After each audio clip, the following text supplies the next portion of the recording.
saya kata negeri ini kena aman. Sabah boleh pilih siapa dia mahu sebagai Ketua Menteri, walaupun kita kerjasama dengan JRS dan Ketua Menteri Haji. Tetapi saya mahu anak-anak tahu tanggungjawab.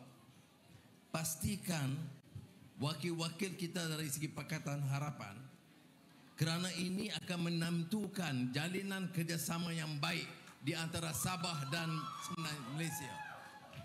You want the country to succeed, we have to work together. Okay? Work together means state and federal. You cakap soal sekolah, siapa yang bangunkan? Kerajaan Persekutuan bangunkan.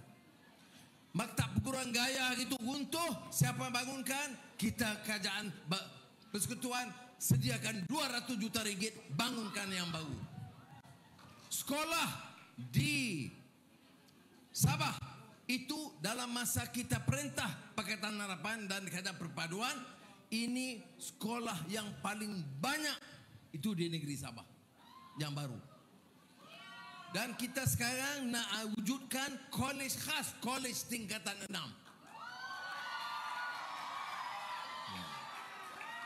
Dan ini semua dapat kita lakukan kalau ada kerjasama negeri dengan persekutuan.